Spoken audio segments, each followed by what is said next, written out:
welcome to the Easton.Online podcast. I'm your host, Elliot Marshall. And what this podcast is here to do, it's here to help you gain strategies and tactics and tools that are going to help you grow in your martial arts business. If you have a martial arts school, a gym, this is one of my passions, is how we spread the message of how to really grow culture and business, and some ways that we do it the best with our people, with our staff, with our clients. So I hope you enjoy. Give a listen. Easton.Online with the man, the myth, the legend, the nicest guy in the world, Jeff Suskin. What up, man? Good to be here. How are you? I'm good. Have you had a sip of coffee yet? I am about to. All right. Good coffee. Thanks. I appreciate it. I feel like that scene in Pulp Fiction when Harvey Keitel tries the coffee.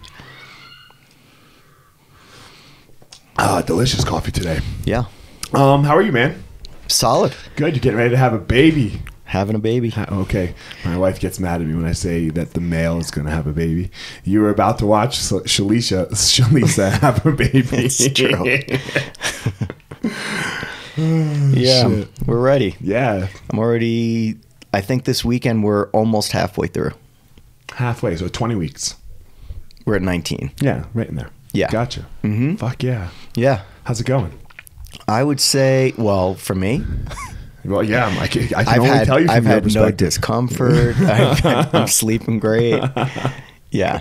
For Shalisa, it's been, it's all new. Right. A little alien growing inside of her. Yeah. Yeah. By the end, there's going to be pillows in your bed. By like the last 5 to 10 weeks, mm-hmm. right? Your bed is just loaded with pillows because the girl needs like pillows in between her legs and wear her back, and like it's crazy. Like you just go walk down and sleep in the other room. Anything I say I think is going to be the wrong thing. Yeah, just say, "Great, baby." Yes, you do you. And what then can I help? That's probably going to be the wrong thing to say. Of course. Yeah. Me do me. So yes, this is true, and they get this is a hall pass for them, right? Because we are not growing a human. Yeah. Well, it's a hall pass for us because we're not growing a human. Yeah, good point. Yeah, good point. For them, it's a hall pass like for both sides. I'm saying the hall passes, they can be like, there's nothing we can say, right? Like you just do. You just go yes. I'm learning. Yeah, I'm learning. Yeah, There's yes. Yeah, it's new for me too. Mm-hmm. I've read about it. Yeah. She got me a T-shirt that said, "Be nice to me. My wife's pregnant." Right. And I'm starting to understand what that means. So I'm just like doing the best I can, not taking things personally. And right. Yeah. There's no books, man. It's like a book on fighting or a book on running a restaurant. Go fuck yourself. Pretty much. Right. Yeah. If you read a festival book, how close would it have come? That's kind of the hack. When there's like the hack on whatever it is, reading or finding out other people's experience, it's kind of nice to be able to see where their pitfalls are. Right. Most of those pitfalls are like, you really have to work on empathy when it comes to this, just because I don't know what the feelings are or the sensations, especially the hormonal stuff, which is, as a guy, it's pretty easy to like minimize that. So, and you're never going to. No. Like there's not even like, oh, I could go try this. Like if I wanted to try running a festival, mm-hmm. I could if I wanted to. Sure. Yeah, this one is just done. Yeah. So, you can't say, "Give me the baby." No. Inside. You can say, "Give me the baby" afterwards. Right, right. That's out. a whole other thing Yes, I'll be asking lots of questions in the coming months. It just depends on how you two work. That's all I would say. Yeah. It's just how you guys talk to each other and how you move through it, right? So other than that, then you guys will figure it out. Yeah. There's been, billions of people before us who've done it. So I'm thinking you'll be all right. Yeah. Like I sometimes say that, like when somebody's studying for the real estate test or for like the Series 7 test for stock, trading. And it's like how hard it is. And I'm like, yeah, but I know some really interesting people who've passed it. Right. So it's got to be doable. Yeah, it's doable. And some of those people like complete dumbasses. So yeah. So I'm thinking, the same thing goes for having families or whatever else. So I'm thinking that it's doable. I agree with you. Yeah. Man, so God, Sus, you have your hands in so many things. You and Diner, right? Like you and Diner, and he was on I watched the episode with Josh on it. So it's Josh that kind of gets me into the stuff. Okay. And he's just like, yeah, he's a madman. Yeah. So where did your relationship with diners start? I think he spoke about it. We met. I want to hear it from your perspective. I'm trying to think how we met. We had an editor who was leaving. And then I think we had like. When you say we, who's we? What's going on? So at that point, it was like University Reporter maybe or Insight, one of those. Okay. It's a magazine. At that, I mean, I wouldn't have called it a magazine. It was more like a rag back then. Okay. I mean, so we were trying to do people who might have been familiar when The Onion was actually in print, you know, not just online and things like that. Right. So it was like that. It was like a monthly sort of connection of all the campuses. You know, a little bit irreverent, a lot of stuff on like opening movies and like music. We did, you know, like kind of like pop culture for, at the time it was a little bit, you know, it was a cool thing. Now with the internet, it would be a dime a dozen. And then, well, all locally in Colorado? That one was like local for Colorado. And then we get on like these press junkets. So we'd be able to like.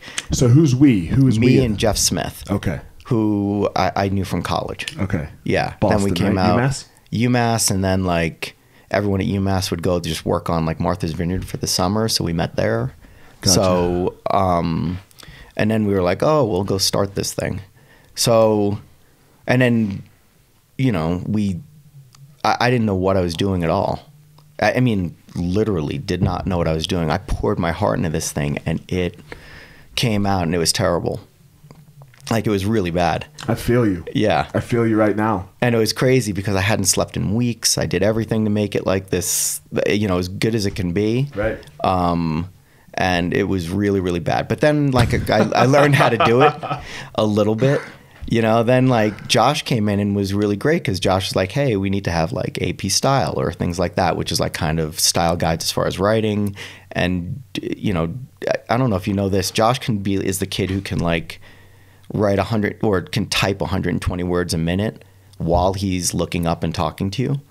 It's kind of an interesting thing. Wow. Josh can make his way through work probably more so than anybody I know. That like, is crazy. Piles of work. Like Josh can literally barrel through it. I can't do that, but Josh can do that.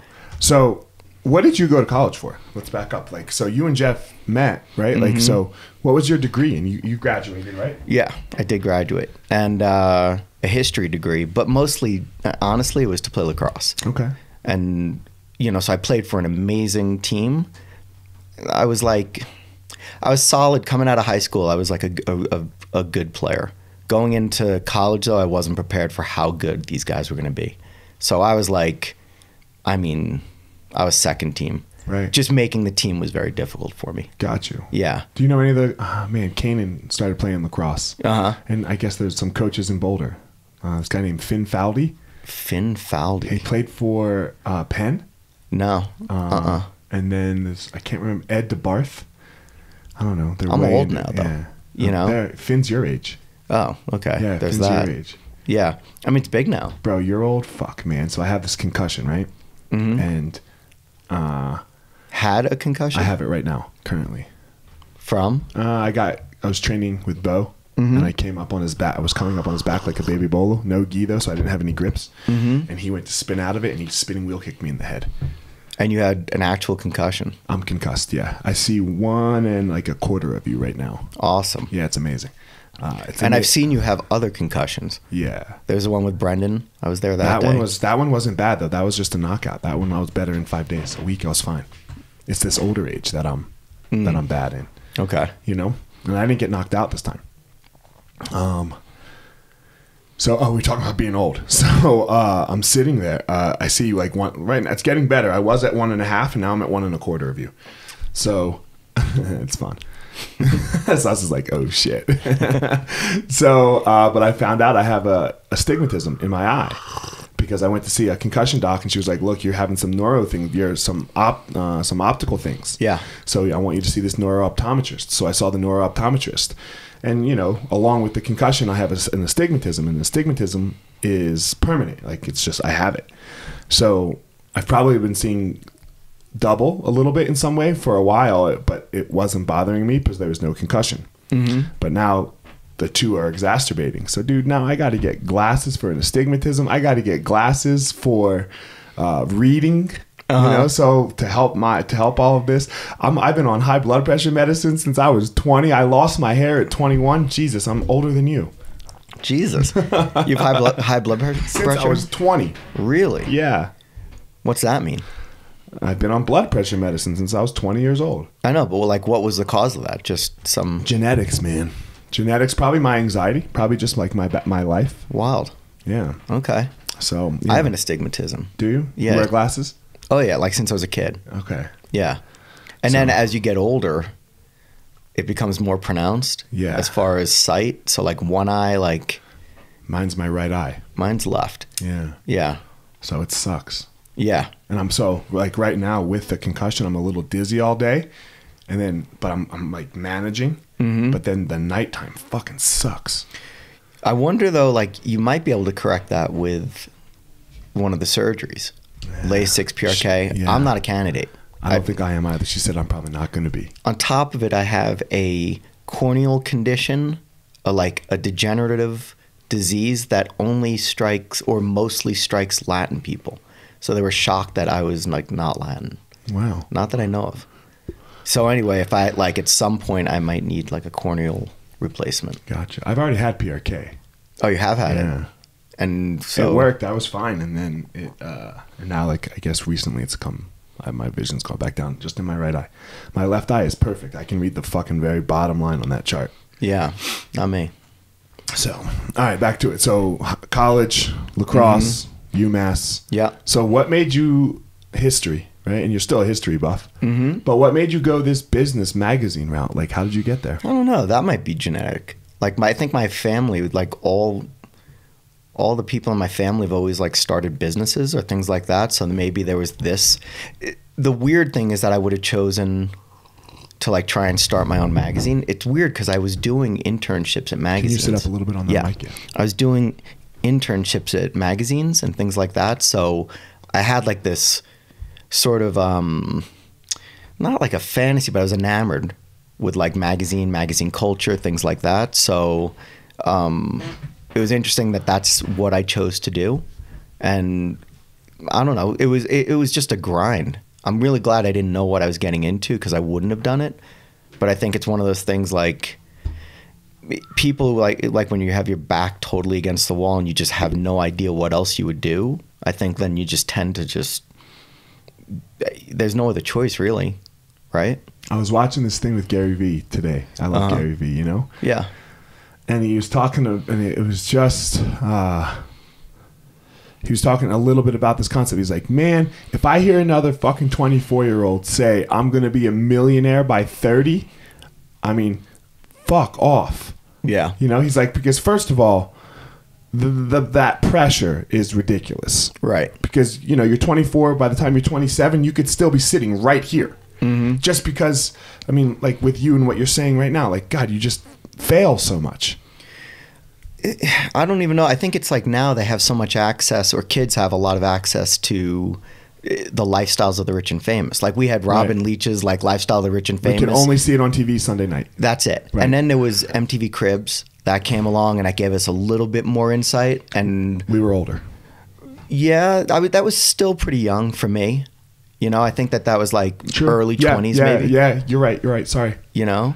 And then, but now I think it's just like seems so normal to them that somebody would have a fancy car or like these, whatever that lifestyle is, it somehow seems so accessible when it's not. Yeah. You know? So like I remember when I was coming up, it was like the idea of that one day I could make $30,000 a year was like, holy cow, I wonder if I'll ever be able to have that. I think that would be like amazing. And I remember when I bought this old crappy laptop, you know, because I didn't have one. You know, not a laptop. It was a desktop.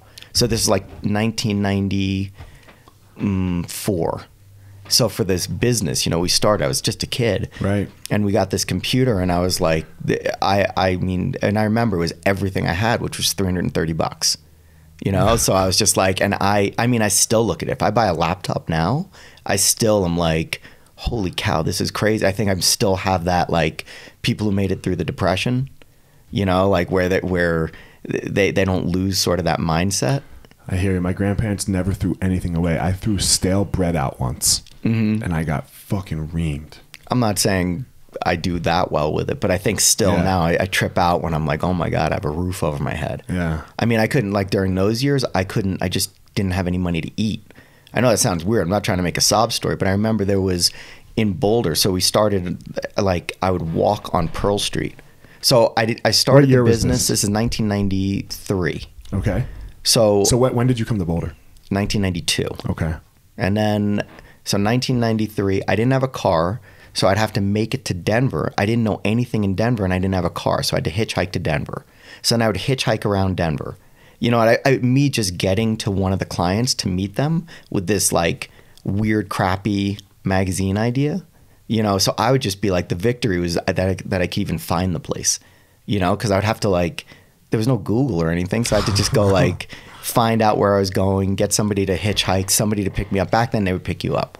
Like, now, nobody would pick you up, I don't think. No, because you have Uber. Yeah. Well, even then, I mean, hitchhiker, just like nobody's going to spend their time doing it. And then people in Boulder would pick me up. So that was pretty cool. And I lived up 4 Mile Canyon. And then, like, I just remember every day I would walk past, like, Orchid Pavilion. It doesn't exist anymore. It was on Walnut Street. And it was just like semi-nice Chinese restaurant. And I would walk past there and just stare in the glass and, like, watch people eating. And I remember, like, one day I'm going to go eat at Orchid Pavilion. That's going to be, like, that's when I know I've made it. It was this, like, mediocre Chinese restaurant. And I was like, oh, like, and then, so that was, like, my big victory was, like, having a meal at Orchid Pavilion. But for a long time, I just remember walking by, like, day in, day out, and I'd just be, like, hungry. So people would bring me bagels. One of my friends worked at a bagel shop. What else did we have? One of my friends delivered Chinese food. So I would just get leftovers. I felt bad, though. During those days, I would lie. I would raid people's refrigerators. Like, I'd go visit friends and go in the refrigerator, and I'd have leftovers. And they'd be like, did you eat my leftovers? Like, no. You know?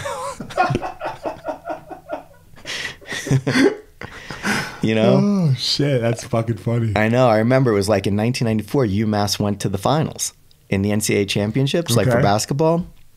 Yeah, and Marcus Camby. Yeah. And I remember one of my friends was having this, like, thing at their house, and I got there early. No one was there.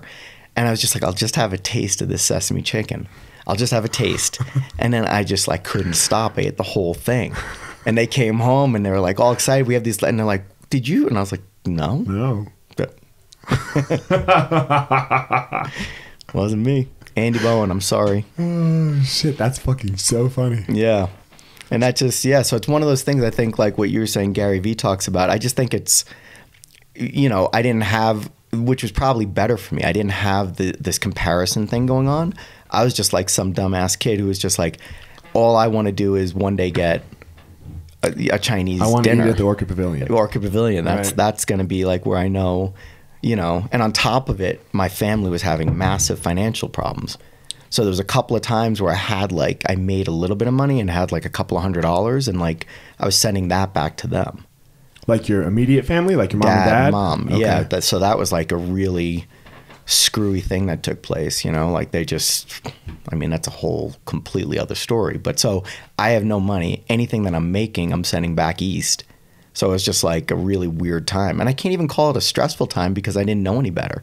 I was just like, I guess this is what life is. I think it's okay when you're young, right? That's the beauty of youth when you're trying to figure this out is there's no, like, you know, there's no pressure. There's no mortgage. Yeah. Well, I lived in a house up 4 Mile Canyon with, I think, 12 or 14 people. Yeah, there's no nothing. I had rent. I had to make $150 rent every month, and that was brutal for me. Sure, but that's the extent of it. You can almost always you figured it out. Yeah, kind of. I mean, I don't know if it was like a figuring out. It's weird because that would mean like I had a plan, or that would mean like there was some vision of it all. Like, but what about when you're just like, you know what I mean? Like sometimes they say now like that, you know, people think, oh, if I can just have no problems, then I'll have like this happy life, and they found that it's really solving problems that causes people to have like a happier existence. So for me, I just had, my problem was like, how am I going to eat? It wasn't like, what am I going to eat? that was my next step. Like, you know, I just had found a better problem. Like, oh, I've got a couple of bucks now. I can go figure out like what am I in the mood to eat. So I had a better problem, you know. But my first problem was just like, shoot, I didn't have any parachute because my parents were broke, and I didn't have any choice. It was just like, oh, like a bagel, cool, I'll eat that, you know, or whatever it was. So like, and so it wasn't, you know, like it was just one of those things where fortunately the internet wasn't there yet. So I didn't have to do this comparison thing, because I think that would have crushed me. The comparison thing's very hard. Mm-hmm. I did have a comparison thing because all my friends at that point were working in hospitality, and they were all just like making boatloads of money in terms of cash, bartending, waiting, and they just had so much money and free time. So they were all like skiing and partying, and it's like, it's a really strange feeling, like being, you know, I mean, I was just busted. And so there was that. What, when did that start to change? How did that start to change? So we had like at the end of the year, I remember we were going to take a break. This is 1993. This is the end of our season, which would be the school year. So it was June 1994. And we somehow survived. I don't know exactly how this happened, but we like made it through this season. And then we were like, okay, we're going to take 1 month off, and each of us took $1,000, you know? So it was like, and so that was like a pretty big moment. And then the weirdest thing was, so we made it through this first year. And so now you say you took $1,000, you guys made $1,000 each. So you made $2,000, so you each had $1,000? Each one of us was able to take $1,000. So you and Jeff Smith. Mm-hmm. Okay. And so then I went on like, I remember a climbing trip for 1 month, for 4 weeks. I went on this climbing trip for the month of June. And then I came back, and let's just say it's like early July. And all of a sudden it was like everything changed overnight. It was like as fast as I could call people for the back to school issue, they were like, yeah, we're in. It was a crazy thing. Not by where you're at in life and this and that, but I'm 24 years old, and all of a sudden we have an issue that's like what equated into, I think it was like we did $15,000 in revenue on this one issue, which was insane, because I think our issue before that did like $5,000, like $4,700, something like that, something very tripled. Low in overnight. And it was like as fast as I could call places, they were like, they were calling me. I have no answer to how that took place or why that took place. And all of a sudden, like I had a career.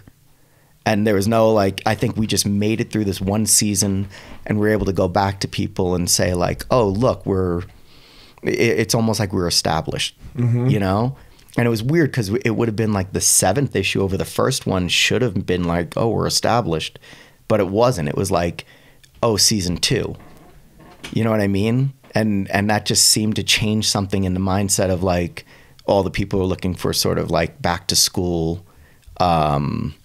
advertising. And it was also a really difficult demographic to appeal to at the time. Like, I don't know, like that was when they started establishing this like 18 to 34 year old, you know, 18 to 34 group, which was Generation X at the time, not millennial.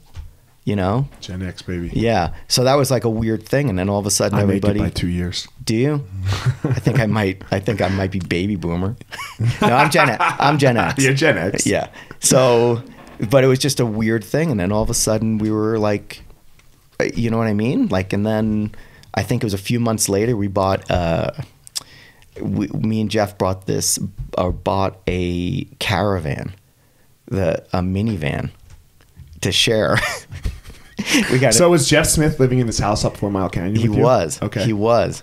And then what was more interesting is, so we have this gangbuster year. All of a sudden it's like, holy cow, like like I started taking money.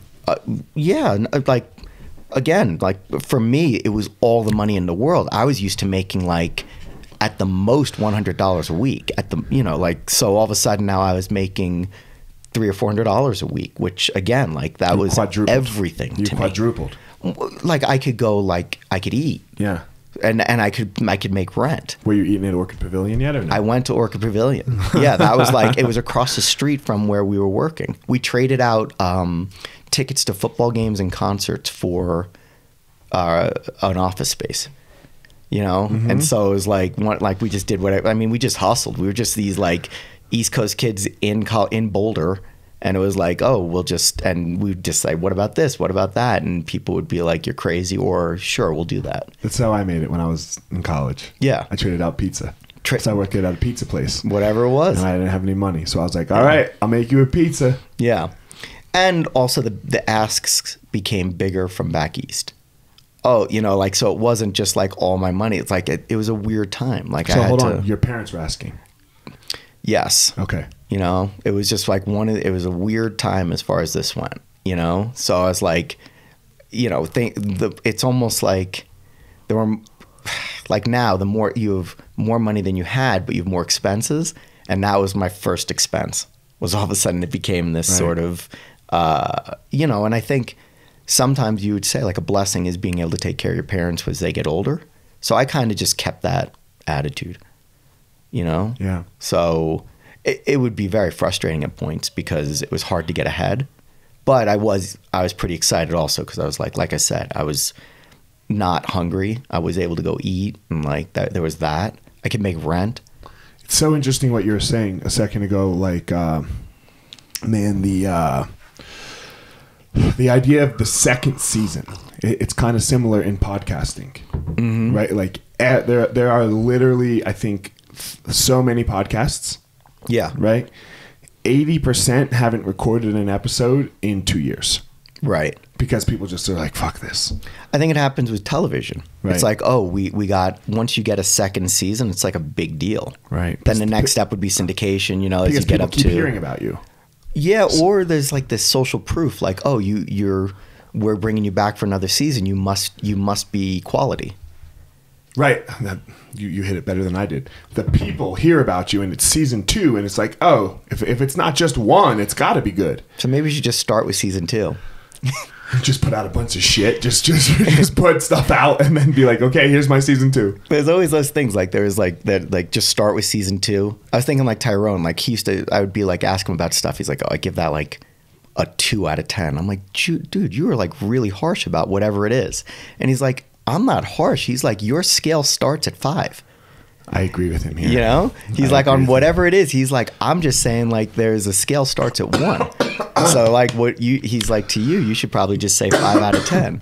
So the same thing goes though, I think, with like, maybe I should just start with a season 2. I don't think those two things I just said went together at all. Not at all, but it's okay. Yeah. We're going to go back to the scale part here for a second. Because I think on a scale of teaching ability, like 0 to 10. Yeah. I got like a 5 and I got like a 6. You. Me. So you're like the New York Times of what's it called? Star ratings. You know, like, so if you get like a 2-star rating on New York Times food review, like probably that's good. Yeah, badass. You know, it's almost like getting 1 Michelin star makes you like yeah. this big time thing. I'm a 6. I have so much to get better at. Yeah, and I think that helps us push a little bit. It doesn't discourage me. So you're more like, actually, you'd be more like the dude who does pizza reviews for Barstool Sports. I don't know who that is. Oh, you should watch it. But he's pretty harsh on it. He's pretty harsh? Yeah. So things would get like, if you get like a 6.5 from him, that's like a big deal. You're doing good. You're the man. All right. Yeah.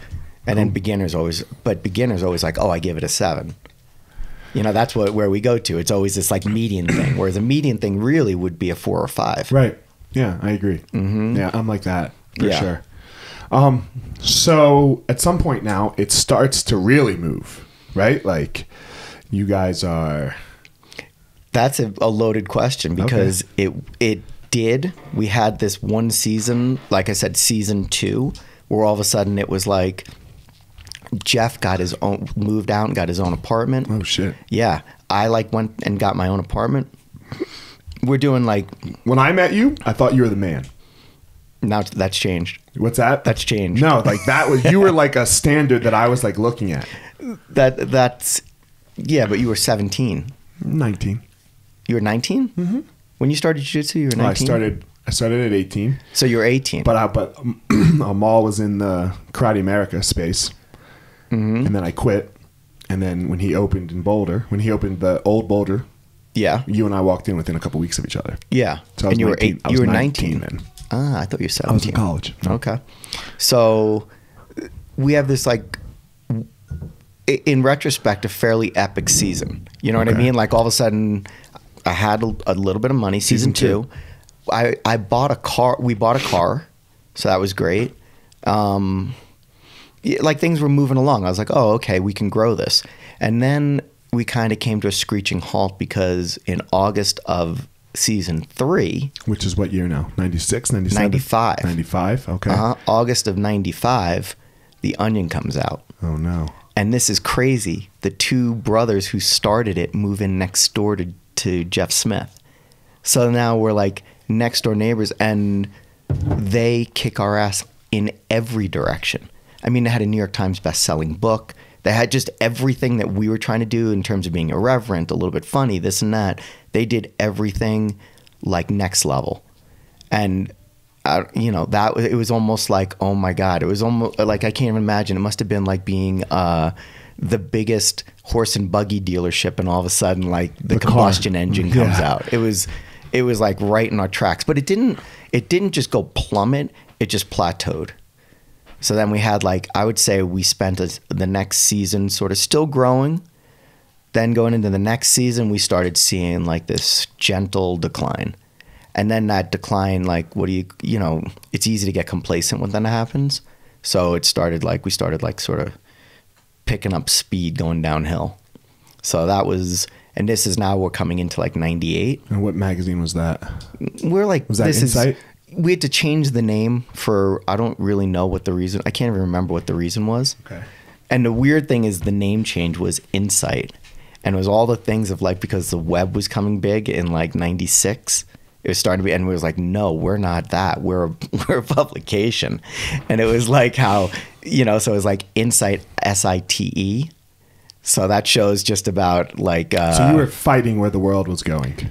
100%. Right. And like, so I'm, you know, this recipe for sort of like disasters occurring. And then it came down to, what are we going to do? Like this could get ugly. And I was like, oh, well, I could just probably go get a job. I have good experience. I'm like 29 at this point, you know? So I think this is right around when I met you then. Yeah. And then all of a sudden, so I come into jiu-jitsu. And the craziest thing is I also have this loan document sitting on the desk where we're going to go like upscale everything. And it was like dining out, like that Josh might have talked about that last week. We had this whole idea of like, oh, we'll go turn this more into a magazine.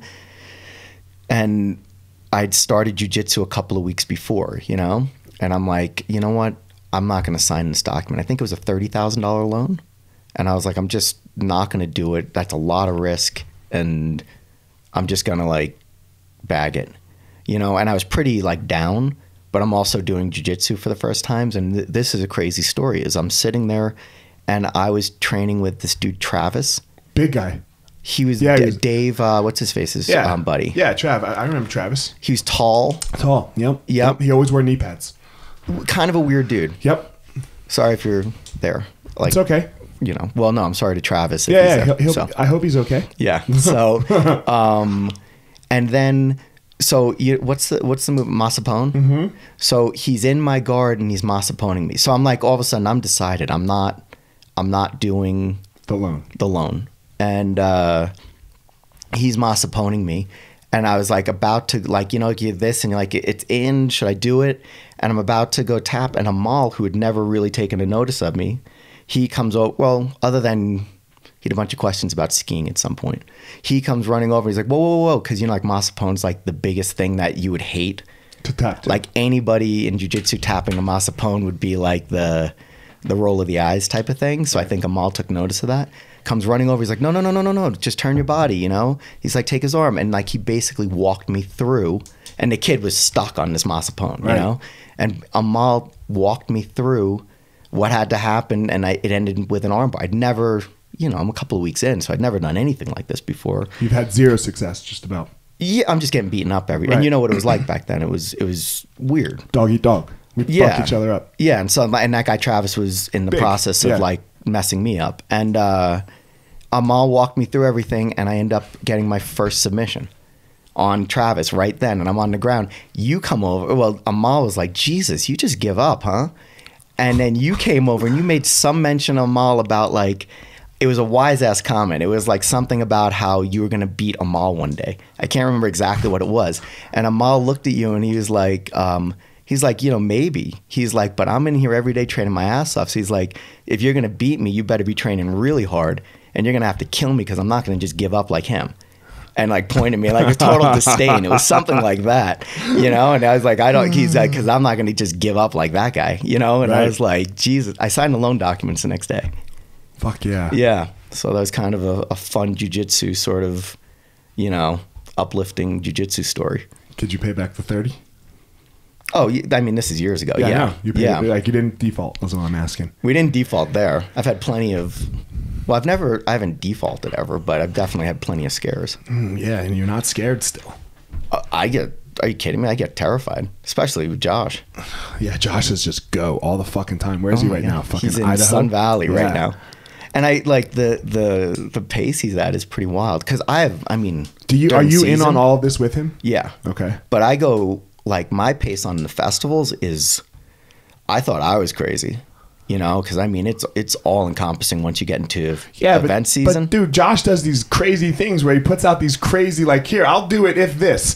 And the if this is stupid. The other person should say no. Like what? Like, no personal guarantee, yada, yada, like all this kind of stuff. And like, nobody does that. And then the person says yes. And he goes, okay. Right? So it's like things that's the deal with Josh is there things, because he's, like got this weird sort of practical side of it. So if it's like silly, say you walked up to him and said, it's all this money, there's a personal guarantee of this and that, he won't even entertain that because it's not a deal. Right. But if it's a deal, then even if there's 10 of them at the same time, he can't say no to the deal. He can't say no to the deal. Right. No. Him and Trump, the art of the deal. So much different. Yeah, I know. It's like, it's like where... Yeah, so, and then but then Josh also has this. I think we've gone through the other way. We've done every which way, and there's certain things like there's an anatomy to the failure. You know what I mean? As far as failure is concerned, there's like it's no surprise. There's a lot of information out there now, right? But like in the years that we've been in business, like maybe it wasn't as accessible. But like. There are certain like truisms, universal truths that occur in business that you may have read about that we've done it opposite to that, and the level of failure that causes and the robbing of your soul is there's no money that should probably come into play on that one. What's a universal truth? If you treat employees or people who are working with you, if you treat them like a number, if you treat clients like a number, if you're just thinking about profit and bottom line, like there's gonna be like there's that lack of soul to that is gonna equate into somewhere it'll be disaster. Maybe you do make a lot of money, but at some point like you're so without a soul on that one that there's gonna be the anxiety is gonna come together in some way. Like even like it's almost like when you show like I was watching that movie, The Irishman. It's some way like you kill enough people, and at some point there's gonna be a reckoning with yourself. Mm-hmm. And I think the same thing takes place where it's like, oh, if you're measuring it just by money, if that's like all where just the wealth is, I think it's like it's totally obtainable, but you're gonna get found out. Like the bright light comes on somewhere, and that's a really ugly feeling because it's like it's almost like people are cheering against you.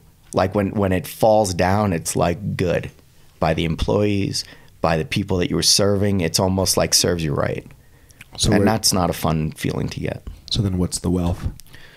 The wealth is the 180 degrees on the other side of it. The wealth part of it is where it's not, you don't, in terms of a business or in terms of leadership, it's like, it's not in this way where you're like, the way that everyone else thinks about it, like where it's like, oh, there's the general. It just isn't that way. Maybe it is. Maybe in corporations it's like that. But I think at least in festivals where the team is everything on that one, is my leadership skills are constantly. I find myself having to be in a follow mode because I want the people who are on the team, they like, you know, sometimes leadership is just stepping up and like being a leader. So any time that I'm in that role, it means that the other person has to be in like a following role. And I don't feel like teams do well in that way. I feel like teams really do well when there's an ebb and flow to like who's in that sort of pole position. Because then it just gets tiring for everybody when it's one person, you know, like who's constantly like, it's me, it's me, it's me. And I don't know, that just isn't where I think like how teams thrive. I think teams really thrive when everybody gets a chance to lead and to follow. There's got to be that ebb and flow, you know? And I get it. Some people, it's just like they're naturally leaders. Well, then they should probably work a little bit on learning how to follow, you know? Yeah. Mm-hmm. I mean, even at Southwest, they do that where, you know, you might be the marketing director and you have to once a month go handle baggage, you know, because you got to know what's going on with the company or things like that. So to me, and then the biggest part of it, I would say, is probably like empathy, the love of it all, like that, like those are the things that have to come into play. You know what I mean? And I used to find it corny, and I don't find it corny anymore.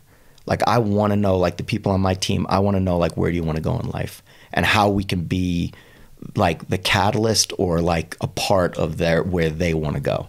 For the people who are coming to our events, I'm just like I take it so seriously that they're going to walk into the event and leave the event and feel as if like the value of whatever their hard-earned money that they spent on it is so above what they're expecting. And so I'm constantly thinking about that. How can we dazzle? How can we do those types of things? And then before, like I said, in my 30s, where it was just all about the money, all about possession, it would have been like just constantly looking at a spreadsheet. Where can we cut? Where can we cut? Where can we cut? You know, it almost like not taking their investment in us seriously from both ends, from the employee standpoint and from the person who's spending money. Yeah, man, that was beautiful. I don't know. I just think you're in the hospitality business. I don't know why business. The restaurant businesses or hotels hospitality, like your business. People. Yeah, it's how hospitable are you going to be?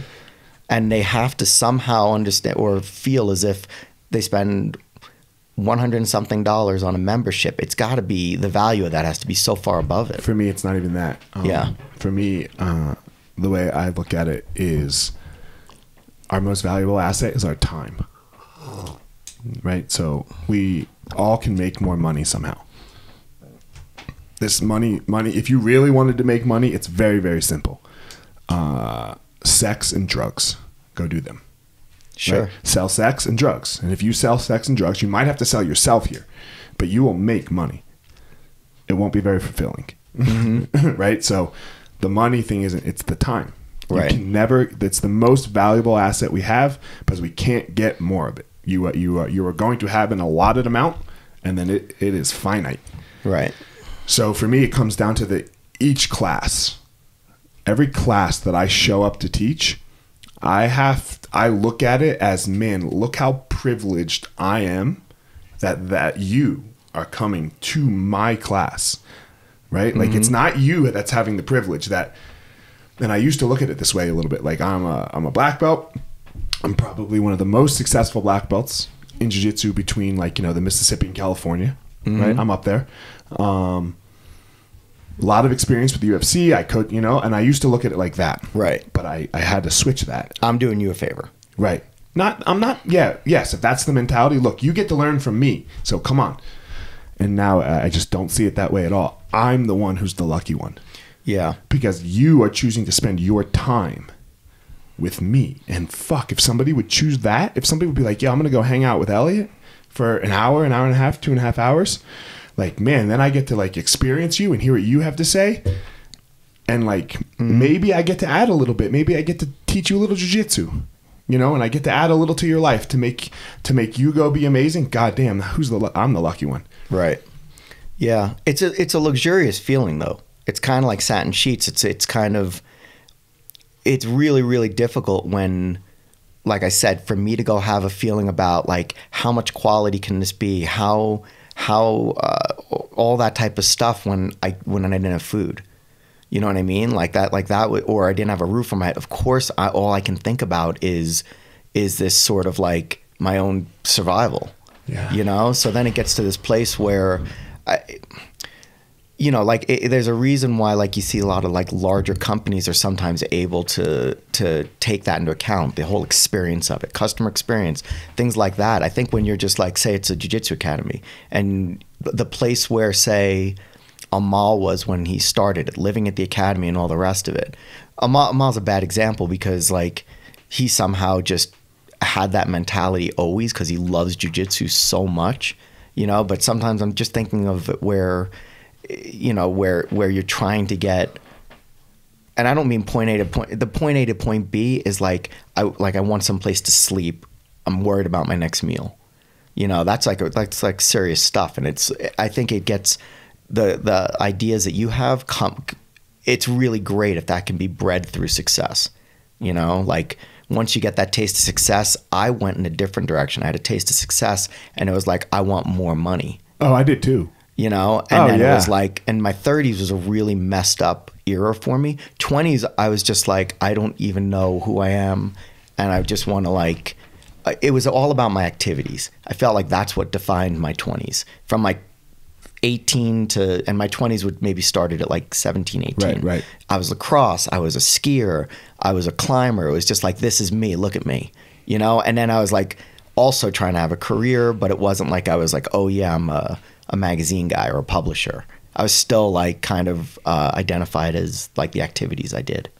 30s was dangerous because 30s was like, oh, people will love me when I get some possession and I have money. That's when like people will look at me and I'll have that respect. That's when, however that comes. And that's like a really arrogant phase. And that's when a lot of like my 40s was spent paying back my 30s, you know, like that was, and also 40s is kind of where you maybe like, and your 40s can start, like, I don't think it's just the number. Like for some people, 40s start in their 30s, you know? So like, yeah, so I'm a decade ahead of you. We talked about this and you sent me something. Did I? Yeah, you said this to me and then I was like, man, I'm old, man. And then you were like, you're acting like you're not going to die. So I think I said, I'm going to die young. And you said, yeah, you're acting like you're like you know, or you're not going to die. You could die very old and this could be old for you. Yeah, or young. I'm a decade ahead of you. Yeah. On your arc.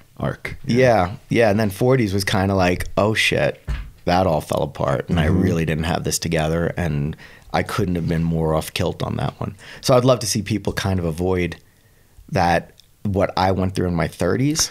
Really? You know, I think like the hack sometimes is like you read a book by Steve Jobs, so it's like you could be like, oh, okay, I can maybe, I don't know, man. I think this suffering has to be part of it. You have to have pitfall. Sure. You can't not have really hard pitfall. If you don't, then this isn't so, like, it's like the rich kid. Mm-hmm.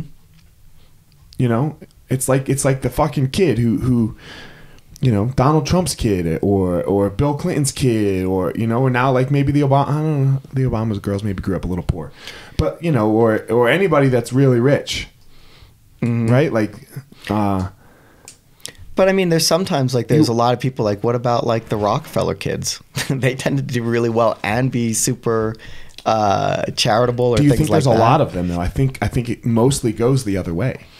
So I'm saying I don't think that wisdom has to be gained through failure. I think that like there's sometimes wisdom can be gained by mentorship and through like a really great teacher and things like that. That's not to say that you won't have pitfalls and you won't have that, because there's going to be that on everything. But I think through like with your kids, like you're giving them a mentorship, which like I said, it's just to have better problems. You know what I mean? Yes. And so I think like that's what happens when you have like a really great person who's teaching you, like that's what, like that coaching. So like sometimes I don't think it's like the same problems I had. Mine was directly attributable to a complete lack of mentorship. 100%. So left to your own device, or me left to my own device, and I'd imagine others, is I started like putting in answers to equations that were like the 1 + 1 = 2. Like in my mind, it made sense. But if I would have told you that now, if I was your student now, you'd have been like, Jeff, we need to sit down. You have a couple of really good ideas happening here, but you're in danger. Like, you're really in danger here, because Amal said it to me at one point. Amal actually said, he's like, I really like your friends. 10% of them are going to get you in trouble. You know what I mean? And that was kind of like ominous and a little bit like foreshadowing of like what was to come. You know, those 10%, like you're never going to meet a con man you don't like. You know, and there was plenty of them, and they were like kind of hangers on or whatever else. And all of a sudden, like, I found myself in like pits, like where, you know, whether like I got lucky in some ways where I didn't go through with a couple of things that could have caused me big trouble, but there was other things that I was like, they were almost breakers. You know what I mean? Like, I was like, I mean, I was battered, not broken, but it could have very, very easily have been broken, you know? And so I don't take that lightly. But me, like, having somebody who could have, like, helped me navigate that stuff would have been, like, super helpful. I'm not complaining about it. Like, again, it was survival, but I would say, like, if I watch somebody in their 30s in a similar position, I can call it. Now I can spot it from a mile away. I'd not that they would ask me. Right, but don't you don't help. think that they need that? Oh, shit. They need something, that's for sure. There's something that's a little bit that's off kilt, and you're right.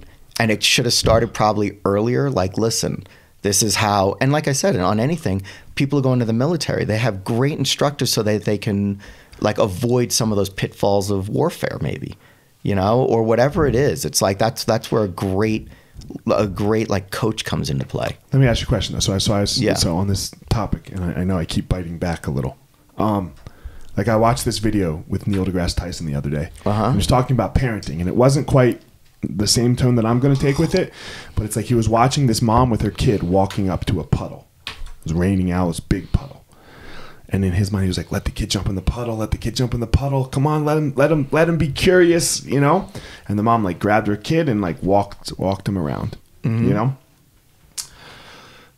Don't we got to let people jump in the puddle sometimes and get wet? And then have to walk around with wet shoes and wet underwear and 100%. Like, I wouldn't say, like, I think pain is a really great sort of, you know, it's a good teacher. You burn your hand and all the rest of it. So I'm not discounting that aspects of it, but it also happens to be like, if it's done in a way, especially if you have a great coach who lets you touch a little bit, or whatever it is, or even take the hurt. But I'm just saying, it's just like, and that would be like, I'm understanding you now. And there's parents, and I look at so I went through the whole Colorado Youth at Risk program. We went through a big training period, and then we worked with the mentees for years. And I even now I'm menteeing one of my friend's little boys. He's 13, and I watch that. It's like you can only go so far, I think, sometimes with the parent-kid relationship. And then at some point, there's this, if somebody's really, really lucky, there's this outsider that takes an interest in the child. And I think like that mentorship or that mentee-mentor relationship is so different than the parent relationship, because a parent and teachers are responsible for, like, there's a lot of stuff, discipline and sort of like that nag. And there's also like this thing like where, you know, I watch how like a child, I watch how I would be with like a parent, with my parents or things like that. Mom, stop bothering me. I don't know. You're annoying me. You know, like that kind of thing. I would never talk to a coach like that. No. That's why Easton's is so great, because kids can do whatever they want in their house, and there's a certain relationship that goes on. They come to Easton's, and then all of a sudden when junior is like stand at attention. What are you doing? They don't say boo, and they just are like fall into line because... So there's this thing that takes place. People say it to me all the time. And I'm like, well, you should, all the time, like, man, how do you get my kid to do that? And I'm like, well, you should see my kids at home. Like, it's not like it's not the same. Exactly. But that's every day. It's every day, all day. It's not just this 1 hour. So yeah, I agree 100% now. Like the coach aspect and the mentor aspect is so important because there's a lot of pitfalls out there. Yeah, my parents were amazing, but they could only. I had the best parents, but they could have only done so much. Somebody else had to come in. I would have loved to have had a you or a me when I was coming up. You know what I mean? I didn't have that. So then I got to fill in the blanks. You know what I mean? And it was only based on my own experience and all the other things, and I came up with a lot of the wrong answers. And they were very avoidable. I come up with a lot of the wrong answers as a me right now. Like, I fucked up the whole like mentor thing a little bit sometimes. I'm trying to You know, like I have Anna and Nick right now. I'm trying to do it better with than I've done in the past. You know, so it's kind of a tough There's thing. no way you don't mess up mentorship. So Oh yeah, you do. You can. The way that you mess up mentorships is when you're constantly trying to teach. Yeah. So the way that I ever learned how to do in the program I'm in is you ask permission before teaching, and oftentimes they don't want that. So it's just like being an excellent mentor. To me, what I learned and what worked with the kids I mentored for was I was just interested. That was my job. My job wasn't to tell them how to live their lives or to solve their problems. I was merely interested. At points, I could be like, I had a similar situation. Can I give you some coaching? They might be open to it. They might not be open to it. Sometimes that's super frustrating because I would take their successes and failures personally. And then really, after that was the first year. Second year, I realized that like what they do isn't what I'm doing. So I'd be like, if you want to talk about it, then I'm here. And the only question you'd ask over and over again to the kids is, how's that working out? Well, I did this, that, and I got caught across the street by the principal smoking pot. How's that working out for you? You know, like not great. You know, I hate my friggin' I hate biology. Why do you hate biology? You know, because my teacher's an asshole. Why is your teacher an asshole? He just is. Okay. Is there something specifically that he did that makes you think that he's an asshole? He's just a dick, Jeff. I hate him. Okay. And like, you know, is there something he did that made you feel a certain way or something like that? The other day in class, he called me out. He embarrassed me in front of the whole class. Now we're getting somewhere. Okay. Wow. How'd that make you feel? What do you mean how that made me feel? Made me feel like an idiot. Made you feel small, right? Yeah. And that's not nice. I would hate to feel like that. You know what I mean? Like that would really bum me out. I'm really sorry that happened to you. You know what I mean? Now all of a sudden, I'm just an interested adult. I didn't solve anything. Yeah. But really what happened there was the matter of the heart gets solved through a conversation. But that's mentoring. Yeah. You know what I mean? Not, well, let's go talk to your teacher. I'm going to go to, like, again, it's like this very sort of thing, like in mentoring. Yeah. So your parenting is what it sounds like. Oh, I've stopped. So that's like, it's just, and that frustrates you because you're parenting somebody who doesn't need another parent. They probably just want an interested adult who... I was parenting, and I'm not now, I hope. I'm trying not to. You're going to have great success with... I have something to send to you. It's called the 10-Minute Mentor, and that one was a game changer for me. All right, send it to me. Yeah. But I stopped taking... Like a good example was the other day. Like I called one of them up, and they were like, well, I can't get into... I can't get financial aid. You know, I was like, okay, why can't you get financial aid? Because... my stepdad had never filed a tax return. Okay, and this is Emily Griffith. I was like, I happen to know one of the directors at Emily Griffith. Let me call. Okay, hey, what do we do? I'm sure maybe you've dealt with something like this before. Jeff, we've probably dealt with everything. Here's the person in financial aid. I'm sure there's a way around this. Then I call him back. Hey, I spoke to the lady in financial aid. This is, you know, like, we should go down there and meet with them. What are you doing now? I just rolled a fat blunt. Dude, you know? I'm like, and then I just stopped and I realized like his problem isn't my problem. Right. I'm like, if you're ready to get serious and you want help with this, you'll call me.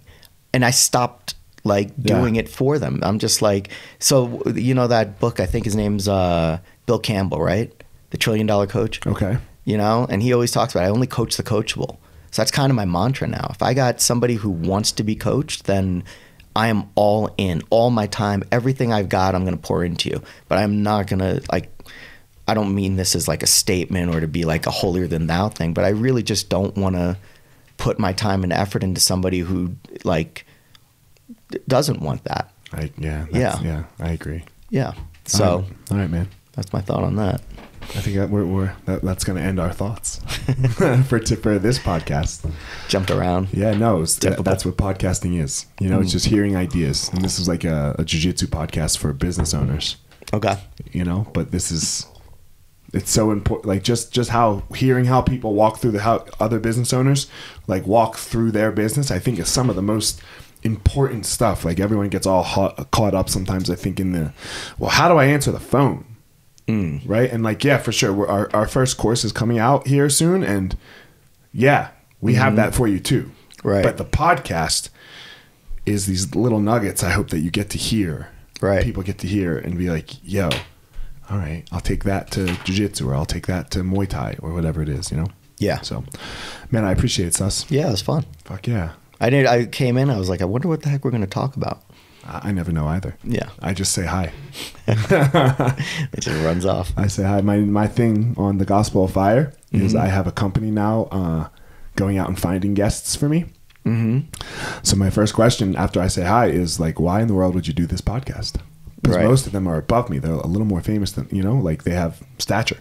Right. And I'm like, why? I'm not Rogan. I'm not Tim Ferriss. I'm not Jocko. I'm not, you know, like, why are you coming on this one?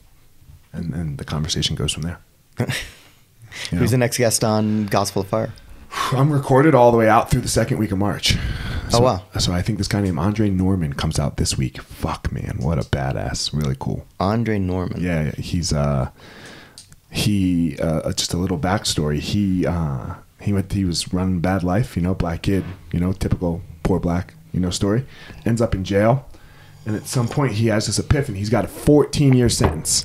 And 6 years in, he has this epiphany that he's going to go to Harvard Business School. He's in jail with 8 more to go. Whoa. And I am imagining that he went to Harvard Business School. He went to Harvard Business School, man. Jesus. He finished his sentence, got out, fucking went to Harvard Business School. Who would you say is, if you look up to it, like anybody out there, who would you say, like, these are the 3 people that I totally idolize? Like, for whatever reasons, like where you're... Mm-hmm. What's the word I'm looking for? Kind of your heroes. And so number 1's Joe Rogan. Joe Rogan's number 1. Joe Rogan's number 1 because he has broken the game in the sense that he does whatever the fuck he wants. Right. He answers to nobody. Yep. And he sits around and talks to people, a lot of fucking people. Right. And influences the world just based on conversation. Right. That is literally what I'm trying to do. So he's number 1. He's number 1. Got it. Who else is up there? Who else is up there that I'm constantly looking at? And you're just like, damn, this is somebody who's living well. I have so many in so many different parts, you know? Yeah. I'm trying to narrow this down, I guess. Henzo. Mm-hmm. You know, Henzo, again, answers to nobody, does what the fuck he wants. Got it. Okay, so that's kind of like the driving, this is my driving force thing. On you is people who are able to like what's the word? Like they're responsible to no authority. Yeah. Sort of and then thing. there's one more. I have the third avatar that I'm really looking at, like of a human, right? You know, is this like figuring new things out? Mm-hmm. Like right now, it's like video editing and digital marketing. I am so into it. Right. And I'm fucking awful. I am so bad. But as soon as I do figure it out, I'm going to move on from it. Interesting. I'm going to move on. I'm going to figure out how to make that work, bring somebody else along, have them do it, you know, and then I'm going to go do something. I'm going to figure something else out, all in the same realm. Like it all has this like martial arts umbrella over it, you know, and this influence umbrella. But that's the third avatar is how to, I guess Tim Ferriss does it.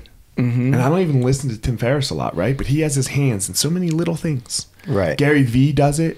Right. Right? Like he's got this and he's got that, and, you know? Like that's what I'm so into right now. Right. So I like that. Yeah. Okay. How about you? I have a number 1 would be Father Boyle would be number 1 for me. I don't know who that is. Father Boyle started Homeboy Industries. Okay. And that he would probably be number 1 on the list. So he's the guy who went into like East LA in like the early 90s when it was just a war zone. And he just started like basically being an interested guy in all of the gang members. Okay. And then he's like, I realize what they need or what they want is to like have respectability, like this work and this kinship. And he started Homeboy Industries, which is massive now, but all of it, it's not his, it all is them. And so you get out of prison, you're in the gangs, and you go and you work at Homeboy Industries. And they just hire ex-cons. So they have like a Homeboy Cafe, Homeboy T-shirt company, yeah. Homeboy House stuff, which was, he said, a failed concept because people didn't want an ex-con plumber coming into their house. So that one kind of didn't do that well. But the other, Homeboy Industries is worth looking into. Right. But he's the man. I would say he's got absolutely $0. He's broke. It's just he it's not about the money to him. Any dollar that guy has goes to the kids. All right. Yeah. Fuck yeah. That'd be the guy. All right. Word. Cool. All right, man. Thanks, Sus. All right. Good talking to you. Yeah, man.